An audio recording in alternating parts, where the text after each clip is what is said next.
Vale, pues por ir ahora a esta segunda fase, que va a ser pues cuando ya los alemanes definitivamente han perdido la iniciativa, se produce el desastre en Stalingrado, la operación de asalto a Leningrado también es cancelada, nuevamente se pasa a la defensiva y se va a producir la famosa batalla de Krasnivor en esta operación Ujú, Estrella Polar, que precisamente es ahora el 80 aniversario, ¿no? Que fue en ujú. febrero del 43 y ahora vamos a estar en febrero del 2023.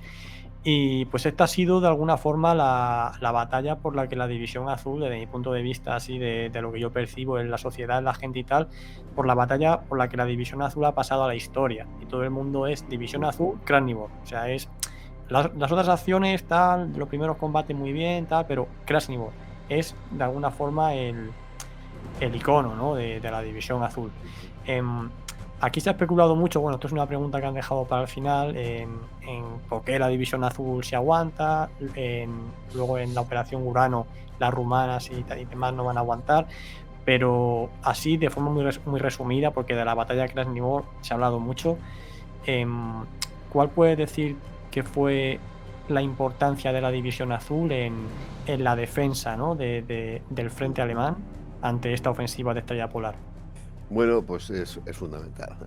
Como no sé si todos los que nos están escuchando ahora han visto el programa que tuviste la amabilidad de invitarme Mm, sobre las operaciones del 42, ujú. pero ahí hablamos, creo que bastante extensamente, de que Sí, hay un conjunto de operaciones, no está solamente el cerco del Sexto Ejército, hay operaciones pensadas para aniquilar al grupo de ejércitos centro, la Operación Marte, ¿verdad?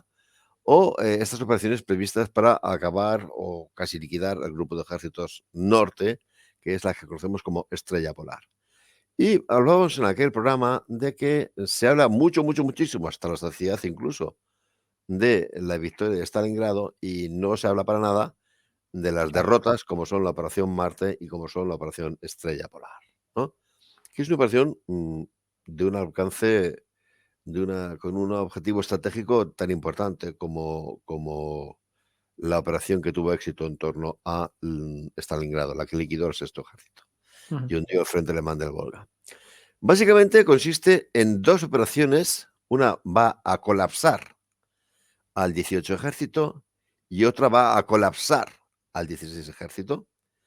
Y una vez logrado este colapso inicial de estas 2 unidades, estas 18 Ejército era el que cercaba Leningrado y el 16 Ejército era el desplegado, cubriendo su flanco a lo largo del río Volkhov y al sur del Ilmen, en la zona también de Demyansk. Una vez que colapsemos estos 2 grandes unidades, colapsamos ya el grupo de objetos, mm, norte Norte. en otra operación de un segundo escalón y como mínimo, vamos a llevar nuestras vanguardias hasta las fronteras de los países Sí, sí. bálticos. Este es el objetivo estratégico. O sea, estamos hablando de una operación extremadamente ambiciosa, a la cual se asignan recursos muy poderosos, ¿de acuerdo? ¿Cuál es la unidad, el ataque fundamental? Es el ataque que se va a librar contra el 18º ejército. ¿Por qué este y no la ofensiva contra el 16º? Muy sencillo, porque es el ejército que libra la batalla de cerco en torno a Leningrado. Entonces, si acabo con el 18 ejército, no es que acabe con el 18 ejército, es que además libero Leningrado, ¿no? Un icono de la revolución, una ciudad que ha sido la capital de Rusia. Luego tiene la ofensiva principal, ¿no? Muy bien. Ahora, ¿cómo hacer esta operación contra el 18 Ejército? Se prevé un ataque en pinza y unos ataques de mantenimiento de las fuerzas. Va a haber ataques en un montón de lugares para fijar a las fuerzas alemanas. Y va a haber pues una doble pinza. Desde el Volkhov, el 55 Ejército va a progresar hacia el sur y hacia el este. Mientras que desde la otra parte, desde la zona de Brejov, en concreto desde la zona de un lugar llamado Smirdinia, va a haber otro avance que va a ser para coincidir con ellos.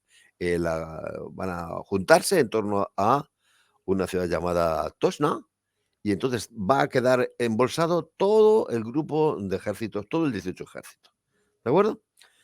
Muy bien, ¿qué sector ocupan los españoles? Los españoles ocupan un sector que es el que cubre la carretera Moscú-Leningrado y el ferrocarril Moscú-Leningrado.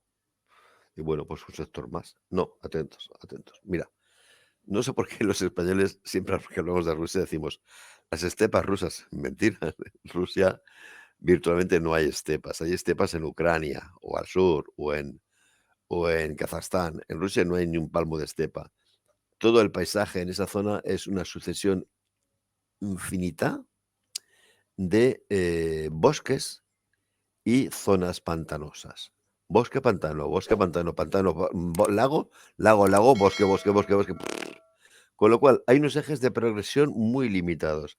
Esto justamente explica el éxito alemán para mantenerse durante tanto tiempo. Literalmente, sabían por dónde iban a atacar los rusos. ¿Por qué? Porque como no No tienes, tienen más opciones. no tienes opciones, tienes que Claro. atacar por aquí, que es donde te ofrece un corredor seco. Entonces, como te puedes imaginar, justamente la carretera San Petersburgo-Moscú o el ferrocarril eran fundamentales para esa idea de maniobra. Y ahí justamente están los españoles. ¿Mm? Entonces, el mando ruso, además, dice, bueno, pues el punto de esfuerzo principal va a ser aquí. Ataco a los españoles aquí, con toda mi fuerza. El segundo punto de esfuerzo son los que van desde el este, desde el Mierdinia, van a salir a nuestro encuentro, de los que atacamos desde Leningrado. Y en el arco, a lo largo de Enga, una serie de unidades van a atacar para fijar a las tropas alemanas. Pero el punto de esfuerzo principal es el sector defendido por los españoles en Krasnivor. Ahí amasan una cantidad de artillería indescriptible. Los españoles no se pueden creer lo que les va a ocurrir. Y no se lo pueden creer ni los veteranos más encallecidos. Hay gente que está en Krasnivor y ha estado en la batalla del Ebro. En la batalla del Ebro han estado en el asalto al vértice Cabal. Y en el asalto al vértice Cabal, que es una batalla de una tremebunda, de la más tremebunda de la guerra civil, la artillería de campaña ha hecho 10.000 disparos. Se considera una auténtica proeza haber hecho tal cantidad de fuego. Esa gente algunos de ellos están en Krasnivor. Como por ejemplo, yo tuve la suerte de conocerlo, el sargento Salamanca. ¿Y qué te dice? Dice, no tiene nada que ver. Esto era una cosa totalmente distinta. Claro, después te vas a los documentos y ves que es que les hicieron 40.000 disparos de artillería de campaña. Nunca, jamás, en toda la historia, un soldado español ha sido sometido a un auténtico diluvio de fuego de esa entidad. A eso se añade que los atacantes tienen carros de combate, los defensores ni uno. Es más, los cañones antitanques que tienen son absolutamente ineficaces. Son los PaK-37, que a un KV le hacen reír, no sirven para nada. Hay casi 100 aviones operando. No, más de 100 aviones. Hay casi 100 carros de combate operando. Hay total dominio del aire y hay 4 divisiones atacando, 3 en primer escalón y una que está en reserva, reforzadas por unidades de zapadores, unidades de esquiadores, una superioridad alucinante, que tampoco le va a extrañar a nadie. No. Nadie que esté en su sano juicio no ataca si no tiene superioridad, como mínimo, del 3-1. Y aquí lo sobrepasan, ¿no? En hombres es más del 3-1, en artillería, en carros de combate, es 100-0, porque no tienen ni uno. No tienen ni uno. Bueno, se produce ese ataque. Claro, evidentemente, eso no hay cuerpo que lo aguante. Es decir, que hay muchas unidades que tienen un 80% de bajas en el ataque artillero. Hay unidades que los mismos españoles, los españoles saben que les van a atacar, ¿no? Y tienen desplegados sus elementos de inteligencia. Y tienen gente que está observando. Y gente que, por ejemplo, observa la masa de fuego que se concentra en las posiciones de una compañía, que es la compañía quinta del 222 y la tercera del 222. Capitán Huidobro, Capitán Palacios. Son gente que está, el batallón que está enfrente, el batallón, el tercer batallón del 2 y 2, dice, es imposible. No puede quedar nadie. Y en el parte dicen, tercera del 2 y 2, aniquilada totalmente. Quinta del 2 y 2, aniquilada totalmente. Es imposible pensar que ahí quede nadie. Sí que quedan. Quedan 30 tíos. Y cuando la artillería enemiga adelanta sus barreras y saca la infantería enemiga para el ataque, sacan sus MGs, las emplazan. Hay gente que dice, yo no sé cuánto mata aquel día, pero posiblemente mate 500. Y no es porque sea ninguna pureza, es que una MG-42, y ya lo sabes cómo le llamaban las Sí, segadoras. en Normandía se vio, sí. Sí, es una máquina de segar. Porque la infantería soviética sigue teniendo unas tácticas muy pobres, la infantería, recuerdo, la infantería. Y en concreto, las tropas que operan en Leningrado, efectos de la guerra de trincheras, no están nada acostumbradas a operar con carros. Tienen más carros que nadie, pero no saben operar con carros. De tal manera que no avanzan hasta que los carros han avanzado bastante. Los carros, cuando ven que les han dejado para atrás, dicen, me da vuelta, que nos vamos. Bueno, han metido tal cantidad de fuego que han convertido la nieve y el hielo en un lodazal. Los carros de combate se hunden. No pueden progresar, es un puro Sí, sí, barrizal. en una Es, zona también pantanosa que no y la infantería avanza levantando las botas y aquellos. ¿Sabes? Ni que decir tiene, no se puede ser tan absurdo de decir, no, se mantiene ahí. Se retrocedió. Se retrocedió aproximadamente unos 3 kilómetros. Se retrocedió sobre todo porque hubo un colapso total de la red de transmisiones. Aprovecho aquí que yo, como he hecho el servicio militar de transmisiones, claro, no, me refiero, claro, que las centralitas telefónicas volaron, las estaciones de radio volaron, nadie sabía qué demonios estaba pasando. Nadie sabía qué estaba pasando. No lo sabía el mando de la división. Un capitán de una compañía a lo mejor sabía qué pasaba en el flanco lateral suyo y en el flanco, pero no tenía ni idea de una imagen de conjunto. Y murieron muchos mandos, muchísimos mandos, oficiales y suboficiales. ¿Qué le pasa a una unidad que no recibe instrucciones y que se queda sin mandos? Pues muchas veces los soldados dicen, ¿yo qué hago aquí? Y en muchos casos echan a traer, a cuando ya desaparece el fuego, muchos dicen, pues vamos para atrás. Pero, claro, se había concentrado, los españoles sabían perfectamente que esto iba a ocurrir. De tal manera que tenían el regimiento, el 222, reforzado por un batallón, el batallón de reserva móvil, 4 batallones de infantería. Pero atentos, después tenían en un segundo escalón el grupo antitanque, 3 compañías antitanques. En otro escalón tienen el grupo de, el batallón de zapadores. 3 compañías de zapadores que tenían, curiosamente, se les asigna fundamentalmente una acción antitanque, porque la única arma antitanque eficaz que tenía la división eran las minas. Poner campos de minas, las minas Teller, que paraban a los carros rusos, porque en cuanto decían de aquí volamos. Y después tienen el grupo de exploración organizado como tercera y última línea de reserva para realizar contraataques. Bueno, entonces, las unidades de primera línea que se han quedado sin mandos, trituradas, tal, los hombres que están retrocediendo se van a encontrar con que ahora encuentran oficiales del grupo de antitanques, de las unidades de artillería. Se ha creado una agrupación con 5 baterías de artillería para combatir esa zona. Y entonces se improvisa inesperadamente para los soviéticos una segunda línea. Entonces, el ataque soviético avanza lentísimo. Ellos, el general Simoniak, manda a la división que efectúa el punto de esfuerzo principal. El general Simoniak, me imagino yo, al español normal y corriente, es como si dijeras el general Flum. Pero si va al Museo de la Defensa de Leningrado, verá ahí la guerrera del general Simoniak. Es el héroe de la lucha en la defensa de Leningrado. Y le encargan a él en ese momento esa misión, romper la línea española.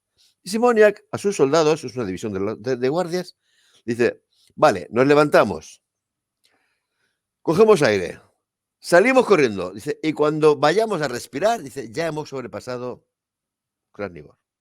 Fíjate si lo tiene claro. Él tiene clarísimo que a las 2 o 3 horas ha llegado y ha ocupado Sablino Ulyanovka. Ya ha dejado hueco para que la otra división de guardias que viene tras suya, la 43, el coronel Krasnov, entre con los carros y vaya hacia la otra estación, hacia Nikolskoye, ¿no? Por Mishkino vaya hacia Nikolskoye. Nada. No sale nada. Nada. Sí, ocupan, desalojan a los superiores de la primera línea, no llegan a ocupar todo Krasnivor, se estancan con un montón de bajas, tremendo, y ni siquiera dejan paso a Krasnov, que va por detrás, ¿no? De tal manera que Krasnov, con sus carros y con sus esquiadores que les acompañan, avanza muy lento y llega a la mitad de la zona, no llega ni Kolskoye ni de coña, se para en Miskino, ¿no? Bueno, ¿qué significa esto? Que la ofensiva ha fracasado. No, en términos de terminología militar, existe una cosa que se llama zona de resistencia. La zona de resistencia viene definida por 2 bordes. El borde anterior de la zona de resistencia, que es donde tú alcanzas con tus armas de infantería, y la parte de atrás es el borde posterior de la zona de resistencia. Bien, técnicamente hablando, los soviéticos no superan el llamado borde posterior de la zona de resistencia española. De tal manera que, claro, sus unidades han quedado desarticuladas, pero permiten que lleguen fuerzas alemanas a taponar. Permiten, esto también da lugar a infinidad de, aquí todo el mundo va a dar agraviado, ¿no? No me refiero, no se puede decir, ¡ay, qué canalla! El coronel Heikel, un coronel que estaba en alemán, que estaba en Shablino, esperando cuando se produjera para entrar a arreglar a los españoles. No atacó hasta por la noche. Y dices, bueno, vale, vamos a ver qué tiene el coronel Heikel. Porque el coronel Heikel, en teoría, manda un regimiento de infantería. Yo lo publiqué en uno de mis libros sobre Krasnivor. Tenía menos efectivos que un batallón español. Claro. Y claro, pero el regimiento de... No, tenía menos efectivos que un batallón español. El coronel Heikel no podía haber hecho eso que le pedían, ¿no? Pero sí que llevan los alemanes, claro, antes de la batalla, ellos tienen una idea de maniobra de lo que van a hacer los soviéticos. Pero no lo saben. Sus reservas tienen que estar centralizadas y ver qué está ocurriendo. Hacia mediodía ya han visto que el avance en Ismirdinia está localizado y que todo lo que está al norte de Mga son ataques locales. Ya saben perfectamente claro que el avance fuerte es el de Krasnivor, que por otra parte está frenado. Muy bien, maniobra. Y mandan a la única compañía que existía de carros, que es la segunda compañía, creo que es la segunda compañía, del 502 de carros pesados, que tenía 5 Tiger, y creo que son 3, para hacer 3 de escolta. La mandan a Mishkino. Dice, vete para allá. Y a la mañana, a ver qué haces. Claro, en cuanto se levanta el sol, se levanta niebla, y los Tiger ven a los carros de Krasnov ahí en Mishkino, hacen una carnicería que te cagas. Para un Tiger, esto es entrar en una especie de terreno de caza, como hacer el tiro al plato. ¡Bim, bam, bim, bam, bim, bam! Es una cosa increíble, ¿no? Y muchos peores dicen, qué cabrones. ¿Y por qué no han mandado eso en ayuda a los españoles el 10 de febrero? Porque es que hay que ver. Tú tienes tan pocas reservas que tienes que esperar a estar totalmente seguro de dónde vas a jugar la única carta que tienes. Si te equivocas, Estás perdido. estás perdido. Entonces, ¿qué pasa? Que lo que ves es que la resistencia de la División Azul, que a primera vista puede parecer una derrota, técnicamente es lo que se llama una victoria defensiva. Claro. No técnicamente porque yo me dé la gana, sino porque lo estudias en táctica. Si el enemigo, pese a tener una tal superioridad, no supera el borde posterior de la zona de resistencia, tú le has ganado. Punto pelota. No es, las victorias no son siempre victorias apabullantes ni derrotas apabullantes. Técnicamente es una victoria defensiva. Y esa victoria defensiva le da a los alemanes la ocasión para sus menguadísimas refuerzos, utilizarlos en el lugar exacto, con precisión quirúrgica, de tal manera que la operación Estrella Polar se va a la mierda. ¿Qué significa eso? Esa operación, el fracaso de esta operación contra Krasnivor, contra los españoles, significa que los alemanes pudieron mantener el cerco a Leningrado durante un año más.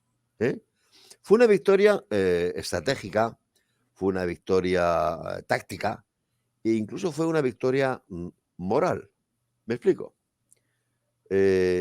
Cuando lees diarios, yo tengo ese privilegio de tener a mi disposición muchos diarios de divisionarios. ¿Tú qué crees que escriben el 14 de febrero? ¿Crees que cuentan qué paliza nos han metido? ¿Hemos perdido la guerra? No. Lo que dicen, Nano, estos tíos para avanzar 3 kilómetros lo han dejado esmaltado de cadáveres.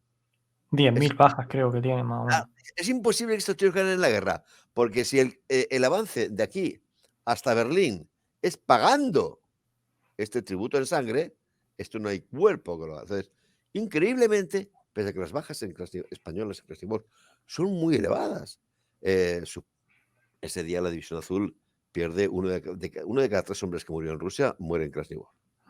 Sí, entre 2.000 y 3.000, ¿no? Bajas. No, eso es, sí, 2.000 o 3.000 bajas, pero muertos son 1.000 y pico. Es el único día donde se captura un número relativamente importante de españoles. Y la razón es muy sencilla. Tenemos los testimonios de los prisioneros. ¿Por qué han capturado prisioneros? Porque se han quedado sin munición. Y dice, bueno, el capitán nos dice, tío, si es que no nos queda ni, dice, a un sargento, un plan de cachondeo, dice, tírale pelotas de nieve a Salamanca. Porque entonces consiguen esta cifra de prisioneros. Pero, aún así, repito, es increíble, porque les sube la moral. Dice, no podemos perder la guerra. Y ten en cuenta, dices, qué necios, ¿cómo se dan cuenta que están perdiendo la guerra? Atento, que es que tú estás en febrero del 43 y tú lo que estás viendo es San Petersburgo. Claro. No estás defendiendo Berlín, estás viendo San Petersburgo. Pero